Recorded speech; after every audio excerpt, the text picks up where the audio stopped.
Today on Crafty Winers, bottling explosive beverages. I'm Greg.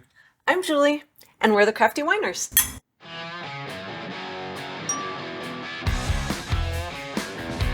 So we just put out a video just recently about force carbonating liquids, beverages, including wine or soda or cider. And we mentioned that you can't just stick that carbonated liquid from your keg into a bottle because the CO2 will escape, and what you'll end up with in your bottle is not carbonated. It would be a big foam mess, and it just doesn't work. Well, hello, Pippin. Miss Barky is here. She doesn't like carbonation. So the main purpose of this video is to show you our contraption for what's called counter pressure bottling. It's a way of putting the same pressure of CO2 in the bottle before you put the liquid in, and it allows the CO2 to stay in the bottle and not escape. We have a device that we put together from Amazon parts. It's not terribly expensive. It's very useful. I'll show you, we'll actually link a design of the device as well as the parts and pieces that go into it. These are the different bottles that we currently are using. We've got a typical wine bottle with a cork. Don't use this for carbonated beverages. The cork will probably not stay in. No. And there's really not a good way to make the cork stay in. So just never try to use a wine bottle for carbonated beverages. Next one that we use is a flip top. These are good for short-term storage of carbonated beverages. They do go flat because the CO2 will escape. In fact, I can pick out one of any of 10 different bottles we have in the refrigerator right now. If you look at them, you'll see CO2 escaping constantly. So probably about a week is the most that you're ever going to be able to save carbonation in one of these. If you open it, then you just made it a lot worse. The carbonation will stick around even less time. So we're actually drinking one that came out of one of these. And sometimes we get lucky. I mean, basically, when we open one of these that's been in the fridge for more than a week, it's hit and miss. Yeah. It may be flat and it may not be. Primarily what we will use these for is the last bottle coming out of a keg. When we know that it's not going to fill up a full bottle, we'll use this last. And then we drink it. We drink it usually right away. This is a champagne bottle, sparkling wine bottle. It has a plastic cap that fits in and then a wire retainer. This is the best way to store at least larger amounts of highly carbonated beverages for long term. There are other cork setups, but these plastic ones are pretty cheap and they're actually reusable. The wire cages can be reused too. That's a little bit of a pain, but if you really want to, you can straighten them back out and use them again. And then we have a 12-ounce beer bottle with a cap. So I'm going to show a couple different ways of put liquid into each one of these as our demonstration, except for that one, the wine bottle that I'm going to put away. Okay, so this first device I'm going to show you, this is courtesy of Phil at Brewvent Chill. I'm going to link his channel. I wasn't aware of this method being something that would work, and he assured me that it did, and honestly, I have not tried this, so we're going to try this. Basically, this is a 1.5, 1.6 gallon keg, and I put a couple things together. This is a typical brew pour spout, and onto it is what's called a Growler Filler. These are super cheap on Amazon. This just fits into the end of the pour spout. So I have control over the pressure of the liquid with the handle. And so you just have to put a couple pieces to put the hose together with the cap to the handle and push the growler thing in. And I'm told, we will find out together, that this is not going to foam all over and what comes out of the bottle will still be carbonated. So let's find out. Oh my. Got a little bit of a leak. There's a hole there, so what's that for? I don't know.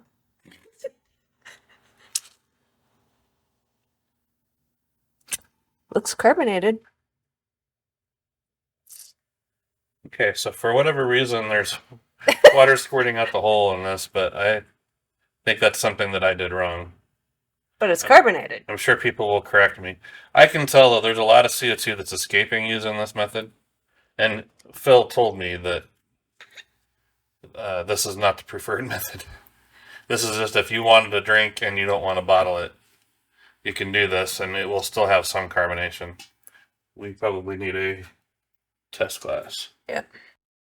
I don't think it's terribly carbonated. The other thing is that this is water. It didn't sit overnight. Tastes a 24 little hours. like Perrier, just maybe a little less carbonated. Yeah, this probably isn't as carbonated as we normally have it because I did not let this sit 24 hours after I carbonated it. And if you haven't watched our forced carbonation video, I'll link it so that you can go watch it. But yeah, so this allows you to get carbonated liquid out of a growler without going through a bottle. But it does lose some of the carbonation. And thanks to Phil for the method. This is a lot cheaper than the counter pressure bottler setup that I'm going to bring out now. So while I was hooking this up, I didn't pay attention to which direction this valve was pointed, and I sprayed water all over the floor.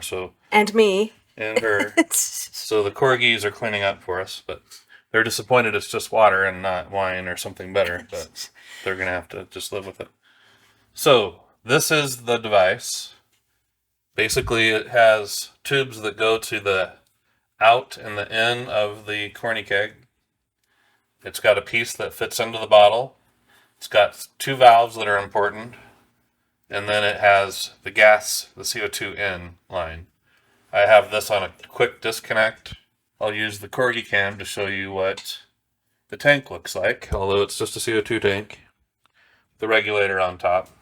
But the red line goes to that, and then the other two lines that come out of this device go to the corny keg. And there will be a diagram that shows how to build this. This is considerably easier to build than the forced carbonator. And you can use the crappy twist rings on this. You don't have to use the Oetiker. So it makes it easier if you want to repurpose, make the connections longer or whatever. One of these is the overflow, and it will be used, so you want to put it into something. I have just a little, I think 1 gallon, 8-quart bucket that I use exclusively for this. It runs into that, and that does end up overflowing while you're going through this process. So you don't have to use this particular counter pressure bottler, but it was the cheapest one that I found on Amazon that had good reviews. Make sure that you are using gas tape for the NPT connections. It's okay to use silicone tube in this case. For whatever reason, this doesn't ever, I guess, stay under pressure long enough for the silicone tubing to be a problem. And it makes it a whole lot easier to move this around when it's silicone tubing versus PVC. So, the tour of the device itself. It's got a little meter on it. I look at the meter that's on my gas supply. This seems kind of useless to me, so if you find one that is cheaper that doesn't have the gas valve, I don't think you need it. You have a very important valve up here, and I almost can promise you if you do this more than 1 or 2 times, you'll end up using this valve wrong, and you probably will get wet because of it. This is a 3-position valve, and there are other models of these that have like 2 valves instead of 1. I like this one. Once you get used to it, it's actually pretty nice. You point it the direction that you want. It's got an arrow. If I turn this clockwise, it puts it on the gas position, and gas will come out the end of this. If I turn it to the position it's in now, it's turned off. And that's what I had failed to check before I hooked this up to gas, so it started blowing water out. If you turn this to the clear tube position, that is the liquid position. So when it's in that position, it's going to put water through this, or cider, or whiskey, or whatever you put in your carbonator, through this tube. So this controls what input is going into your output, right? This is a trim tube, and it's going to be easier to show you this actually when I'm demonstrating, but it basically routes whatever is coming through the tube through the overflow. And this is super important, and this, without watching a video, watching somebody that knows what they're doing, this is not intuitive. I put a little silicone extra tube on here for the taller bottles. I'll take it off when I show you how we do it with the beer bottles, because it makes this too long. But it seems to foam less for me having this on the end for the tall bottles where this doesn't reach all the way to the bottom. So I probably can't delay anymore. I'm going to have to try to show you this. I normally do this on the floor, and I put a lot of weight down to make sure that this stays in the bottle. I'm not going to be surprised, and she's prepared for this to blow up and blow water all over us. It will happen to you one time. I guarantee in the first 10 bottles you do, you will probably get an explosion in your face.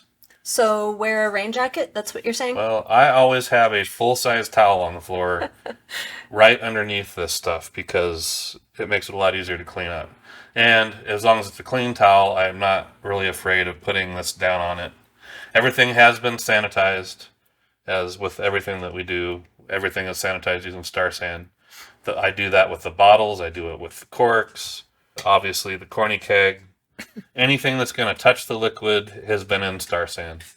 Now, this is today what we're using is water, and we're not going to drink it, so I'm not going to be maybe as careful as I normally would be if I was doing real product. But I'm going to start off with the champagne. The champagne bottle. So this goes in, kind of snakes around in there. And then again, I would normally do this standing up, putting this on the floor and pushing down with my weight, which is considerable, to keep this from popping out, because the CO2 that's in here is going to try to push this out of the bottle. And your job is to keep that from happening. If it does come off, whatever pressure is in here is going to go right out the top along with the liquid. So that good thing we're using water. that is never fun, and again, it probably is going to happen today. We may or may not keep it in the edited video, but because I'm trying to do this showing you above my hips, basically. So first thing to do when you hook this to gas is turn the gas up to the level that your carbonation is. So I carbonated this at 32 psi for 45 minutes. I would normally let it sit for 24 hours. I did not today, but this is carbonated. The pressure that's in here right now is 32 psi. So I'm turning my gas on safely because this is turned to the off position. So now there is 32 psi going into this, but it's being stopped because of the valve position. So what I'm going to do is turn the valve clockwise to the point towards the gas line. That's going to fill this with CO2, and you'll be able to hear it. It only lasts for about a second and a half, and then it stops. That means that the bottle is pressurized now at 32 psi. So now I'm going to turn this to the liquid position. Again, being very careful, because now 32 psi is trying to push this out of the top of the bottle. So I'm pushing down hard enough so that it can't come off. But you notice when I put this to the liquid position, nothing's happening. There's a little bit of a drip going in there, and that's because there's 32 psi in the bottle. So to allow the liquid to go in to fill that 32 psi bottle, I've got to use my bleed. And I turn that very slowly, the only direction that it'll turn, but that happens to be counterclockwise. And as I open it, you should be able to see the liquid going in. It's coming out of the tube and it's going into my bottle. And you'll get a hang of how fast you can get away with doing this. I don't usually open it very far, and you just have to be a little patient to let the liquid go to the top. Again, do not let this come out of the bottle right now, or you will have an explosion, and it could go for about 4 square miles, I swear. And if it's red, it seems to go further. We have wine stains on our ceiling and all over from experimentation and learning this process. So I let the liquid go all the way up to the very top of the bottle. So right now, I'm going to try to zoom in on this so that you can see it. There's about 1.5 inches of foam at the top, and then followed by liquid. I want all that foam to go out the overflow.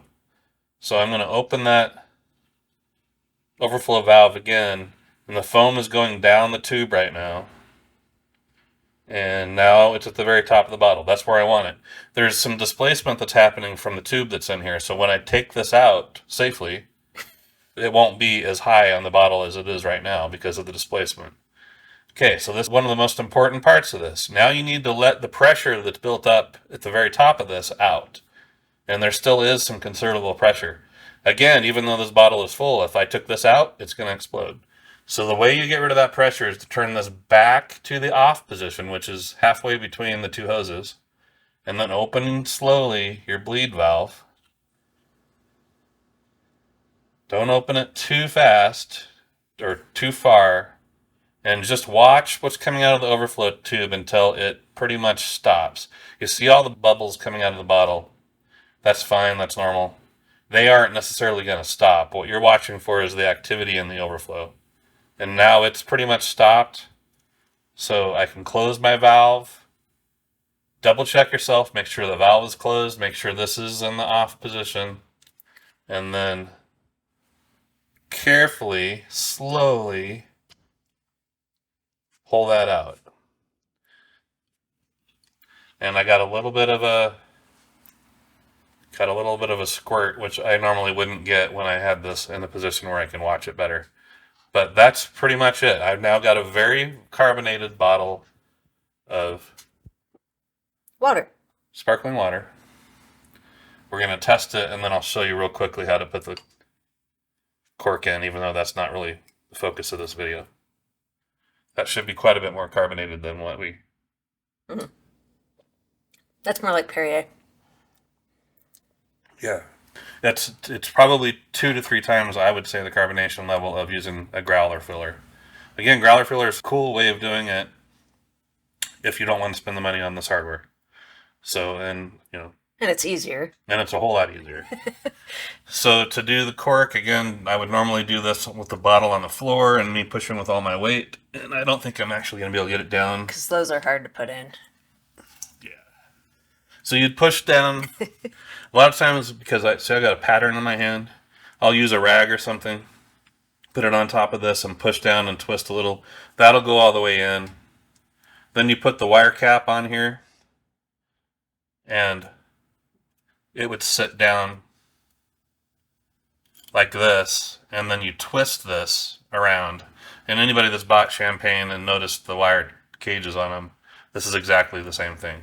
I'll link the corks that we have and the wire cages. And again, it's a whole lot easier to do if you put this on the floor and use your body weight to push down. You can use tools too. Somebody probably is selling something on Amazon. I haven't looked. It's easy enough to just push these in. I'm sure. Well, anybody who's bought a bottle of champagne with one of these corks knows how hard they are to get out. So it's about that hard to get in. Yeah, getting them out, I almost always will use a tool. Vice grips are nice for it.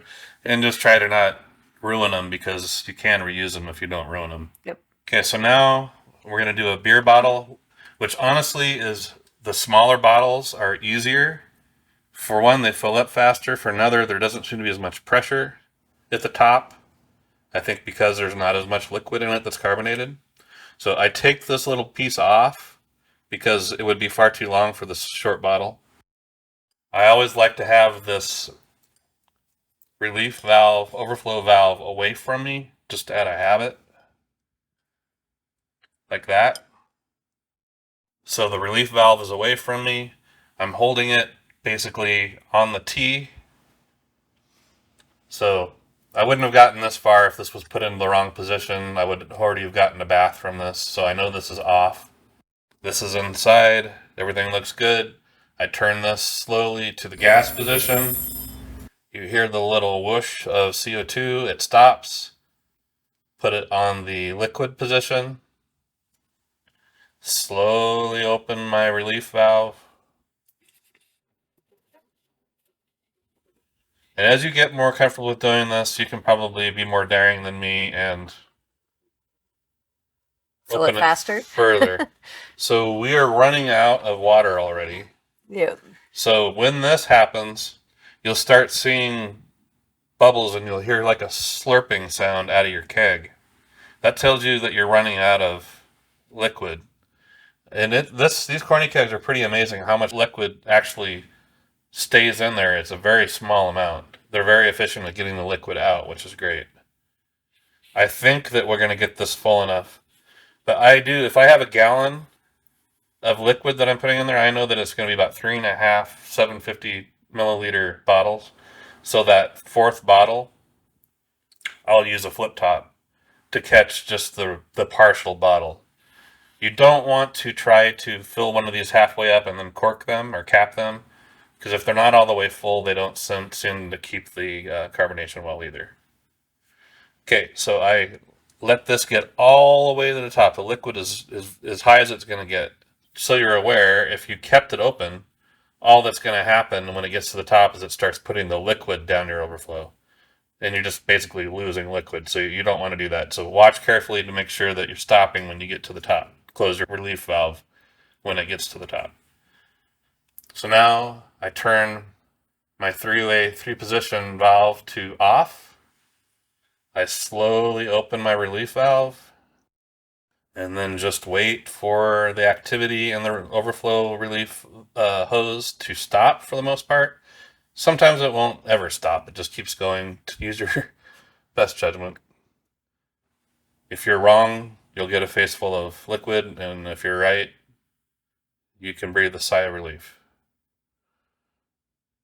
And I think that is probably about as good as I need to worry about it being. So slowly pull this out and anticipate the explosion that never came. So like I said, the smaller bottles are a lot easier, it seems to be. So these, we have caps and a capper. I'll link this. They're not terribly expensive. And again, this is easier on the floor, but I do it. You saw that way that I don't know. I put them on there and then put the capper on, but these are designed so that there's a magnet there. You can actually put it in the capper and it will hold it. So however you prefer. Put it on there, push down until it won't go any further, and you have a Voila. beer bottle full of sparkling water.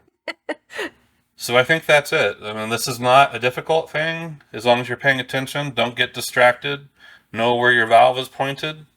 Don't get in a hurry to pull this off. You can go through a lot of bottles really quickly, and we've done countless number of bottles with this. The diagram in the parts list for this is a Chinese, for sure, definitely a Chinese built device. It's a lot cheaper than the American versions. So, you can support your brewery shop, or you can support, I guess, China through Amazon, like I did. However you feel comfortable. So the mini kegs are really cool for doing this, especially if you're doing a lot of 1 gallon batches like we are, because they hold the 1 gallon and still put enough headroom at the top so that the carbonation works for the forced carbonator. And I think that's it. I think we should put a disclaimer at the beginning of this video to wear raincoats. Yes. Raincoats are not ponchos. Rain ponchos would be a good idea.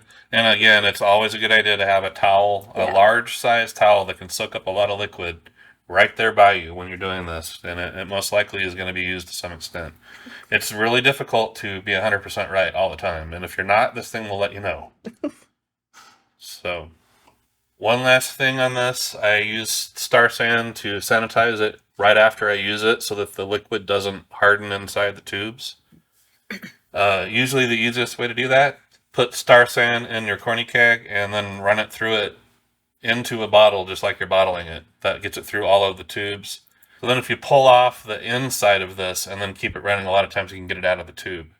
And if that doesn't happen, just next time, I always am in the habit of overflowing the first little bit into my red bucket so that any of the Star San that's in the hose goes into my bucket before I put this into my bottle. It's very important to keep this all sanitized, and don't let liquids get hardened inside your tube, or you're probably going to end up having to replace your tubes. And the bonus is you also sterilize this at the same time. Correct. Thank you for watching this video. Hope it was helpful and informative. Leave us comments. Let us know if you built one of these or which version you're using, and leave any comments, questions. We will respond to you. Please subscribe to our channel if you haven't already. Until next time. Cheers!